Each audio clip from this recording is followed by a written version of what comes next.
अस्सलाम वालेकुम, मैं हूं आपका होस्ट, आपका दोस्त नसीर खान तनोली। इस शॉर्ट वीडियो में हम क्वेश्चन करेंगे मिस्टर अभिषेक पांडे सर से कि कोर वेरियस वाकई में 100% डिसेंट्रलाइज्ड प्लेटफॉर्म है। इसका हमें सही से आंसर करें। अगर आप पहली बार ये वीडियो वॉच कर रहे हैं और आपने पहला पार्ट नहीं देखा तो पहला क्वेश्चन काफी ज्यादा इंपॉर्टेंट है। क्या है कि हमें कोर वेरियस प्रोजेक्ट क्यों करना चाहिए, करना चाहिए भी या नहीं, इसके पीछे ऐसी क्या रीजन है, तो वो जानने के लिए आप पहला पार्ट जरूर देखिए। तो चलिए आइए हम इस क्वेश्चन का आंसर इनसे लेते हैं।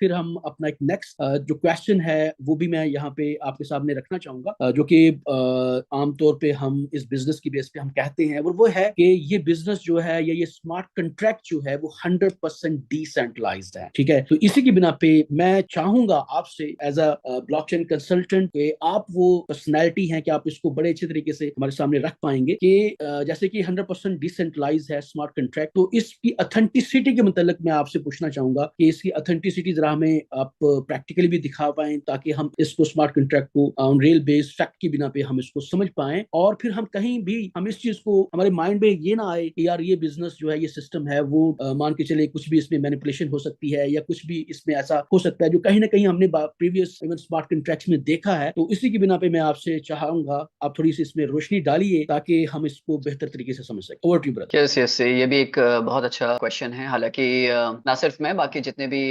ऑलरेडी अच्छे यहाँ पे प्रमोटर्स या लीडर्स हैं वो भी इस क्वेश्चन का आंसर देते हैं बाकायदा स्क्रीन शेयर करते हुए। बट चूंकि इस इंटरव्यू कॉल में आपने एक बहुत ही स्पेसिफिक ये क्वेश्चन किया है, तो मैं बिल्कुल आपको बताना चाहूंगा, और ना सिर्फ बताना चाहूंगा बल्कि स्क्रीन शेयर करके आपको दिखाना चाहूंगा। क्योंकि बात वही आ जाती है कि फैक्ट्स एंड फिगर्स पे बात आती है कि कोड वेरियस हम लोग बोलते हैं डिसेंट्रलाइज्ड प्लान है, और डिसेंट्रलाइज के नाम पर इससे पहले भी बहुत सारे, मैं कह सकता हूँ, झूठ परोसे गए हैं मार्केट के अंदर। लेकिन बात भी आ जाती है कि लोग सही से ना तो क्वेश्चन कर पाते हैं और ना ही उनको सही से जवाब भी मिल पाता है, क्योंकि राइट एजुकेशन या अवेयरनेस लोगों में ना तो है और ना ही प्रमोटर्स के अंदर है। पर चलिए, कहीं ना कहीं मेरे माध्यम से मैं कोशिश करूंगा कि ये मैं बिल्कुल आपको स्क्रीन शेयर करते हुए आपको ये दिखाना चाहूंगा। और देखिए, कोर कॉइन के बारे में हम लोग बात कर रहे थे, तो कोर कॉइन की जो एडेप्टेबिलिटी है, ठीक है, या जो कोर ब्लॉकचेन की जो मैं कह सकता हूँ टीपीएस है, टीपीएस अनलिमिटेड है, ट्रांजैक्शन बहुत फास्ट है, गैस फीस बहुत नेग्लिजिबल लगती है। और किसी भी इंसान को अगर हम एज ए नेटवर्कर बात करें या एज ए लीडर बात करें, तो अगर हम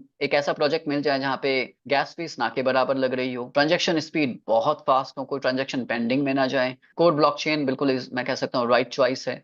और कोर कॉइन की जो मार्केट के अंदर कहाँ कहाँ पे ये एक्सचेंज, किन किन एक्सचेंजेस पे ट्रेड हो रहा है, ये भी बहुत इंपॉर्टेंट पॉइंट है जो थोड़ा सा, सॉरी, मैं मिस कर गया था, बट यहाँ पे मैं कवर करना चाहूंगा कि देखिए, सबसे बड़ा यूएसए का सबसे बड़ा exchange coin base, core coin coin base पर है। क्वाइन बेस मल्टीपल, मैं कह सकता हूँ कि मल्टी बिलियन डॉलर कंपनी है, और क्वाइन बेस बैकड ये कोर क्वाइन या कोर ब्लॉकचेन प्रोजेक्ट है। इसके अलावा all other tier 1 tier 2 exchanges पे है, बायबिट, बिटगेट, गेट.io, OKX, HTX, मैक्सी, तमाम big BingX, LBank, BitMart, I mean list मैं बोलना चाहूँ तो खत्म नहीं होगी। तमाम इतने सारे एक्सचेंजेस पे ये कोर कॉइन ऑलरेडी अवेलेबल है, ट्रेड हो रहा है। तो कहने का मतलब है कि कहीं पर भी हमें ये सोचने की जरूरत नहीं है कि लिक्विडिटी की या ट्रेड वॉल्यूम की। ट्रेड वॉल्यूम मैं पहले भी बता चुका हूँ, 24 मिलियन डॉलर से ज्यादा का ट्रेड वॉल्यूम 24 घंटे का है, तो बहुत बड़ी बात है। और चलिए, अगर हम बात करें अब कोर वेरियस, हालांकि कोर वेरियस और कोर ब्लॉकचेन दोनों अलग सेपरेट एंटिटी है। बहुत सारे लोग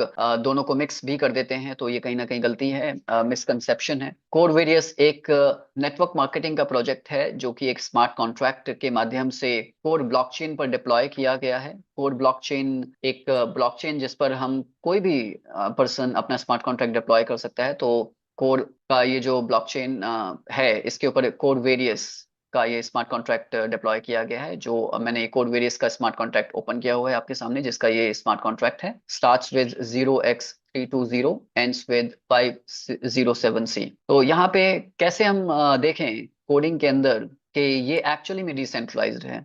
ओके, तो मैं थोड़ा सा आपका ध्यान चाहूंगा यहाँ पे कॉन्ट्रैक्ट के ऊपर। और कॉन्ट्रैक्ट आप देखेंगे यहाँ पे सोर्स कोड यहाँ पे वेरीफाइड है। ट्रांजैक्शंस पे बात करूं तो ट्रांजैक्शंस आपके सामने है, हर सेकंड के अंदर ट्रांजैक्शंस होती चली जा रही हैं, तमाम ये कॉन्ट्रैक्ट ट्रांजैक्शंस हो रही हैं। इसके अलावा अगर मैं बात करूं कॉन्ट्रैक्ट की, क्योंकि मेन यही मैं कह सकता हूं कि किसी भी स्मार्ट कॉन्ट्रैक्ट की अगर कोई सोल है, आत्मा है, तो वो क्या है, उसकी कोडिंग है। कोडिंग में क्या लिखा है, ये बहुत बड़ी बात हो, बहुत इंपॉर्टेंट पॉइंट है ये। तो सबसे पहली बात कि स्मार्ट कॉन्ट्रैक्ट वेरीफाइड है, वेरीफाइड का मतलब है कि सोर्स कोड विजिबल होता है, जिसको हम लोग कोई भी पढ़ सकते हैं। यहाँ पे अगर मैं थोड़ा सा आपको कोडिंग में नीचे लेके जाऊं, दिखाना चाहूँ, सबसे बड़ी बात है कि हम क्यों कहते हैं कि डिसेंट्रलाइज्ड है, और क्यों कहते हैं कि इसका कोई ह्यूमन इंटरवेंशन नहीं है या कोई ऑनर नहीं है, इसका कोई भी सिंगल एंटिटी, सिंगल पर्सन इसको कंट्रोल नहीं कर रहा है या नहीं कर सकता है। तो उसका सीधा सीधा सा रीजन ये है जिसको हमें समझने की जरूरत है। तो यहाँ पे मैं कोडिंग में गया 601, अगर आप कोड नंबर देखेंगे तो यहाँ पे लिखा है clear cut, function remove ownership. इसका मतलब क्या हुआ कि जो भी पर्सन जिसने ये कॉन्ट्रैक्ट क्रिएट किया या कोडिंग लिखा, तो उस कोडिंग को लिखने के बाद में जब इस स्मार्ट कॉन्ट्रैक्ट को ब्लॉकचेन के ऊपर डिप्लॉय किया गया, तो डिप्लॉय करने से पहले ही इस कॉन्ट्रैक्ट का जो भी क्रिएटर या ऑनर था, उसने अपनी ऑनरशिप को रिमूव कर दिया, रिनाउंस्ड कर दिया। इसका मतलब क्या हुआ? इसका मतलब ये हुआ कि इस पर्टिकुलर कॉन्ट्रैक्ट का, कोडवेरियस स्मार्ट कॉन्ट्रैक्ट का, अब कोई भी ऑनर नहीं रहा। अब कोई भी सिंगल एंटिटी अब इसकी ऑनर नहीं है। ये कम्युनिटी ड्रिवन प्रोजेक्ट बन गया। जैसे ही ऑनरशिप रिमूव की जाती है, ऑनरशिप रिमूव करने का मतलब ही ये हुआ कि अब कोई भी सिंगल एंटिटी या सिंगल पर्सन या कोई भी person on this planet earth इस प्रोजेक्ट का ऑनर नहीं रहा। तो फिर इसका ऑनर कौन है? एक्चुअली में ऑनर कोई भी नहीं है, और देखा जाए तो पूरी कम्युनिटी इसकी ऑनर है। हम सब जो कम्युनिटी का पार्ट हैं इस कॉन्ट्रैक्ट को चला रहे हैं। अब जो भी प्रोजेक्ट के अंदर डिपॉजिट या विड्रॉल, जो भी डिस्ट्रीब्यूशन हो रहा है, कैलकुलेशन है, कैलकुलेशन पूरी इसी कोडिंग के लॉजिक्स के अंदर ही है सब कुछ। कहने का मतलब है कि बनाने वाले ने कॉन्ट्रैक्ट बनाया और कोड ब्लॉकचेन के ऊपर डिप्लॉय कर दिया, और डिप्लॉय के बाद में मतलब अपनी ऑनरशिप को उसी मोमेंट खत्म कर दिया। यानी अब ये अपने आप ऑटोमेटिकली रन हो रहा है और कम्युनिटी रन कर रही है इसको। जो भी हम लोग डिपॉजिट और विड्रॉल करते हैं, जो भी कॉम्पनसेशन प्लान हम लोग बताते हैं जूम प्रेजेंटेशन में, तो उसी कैलकुलेशंस से पूरा डिस्ट्रीब्यूशन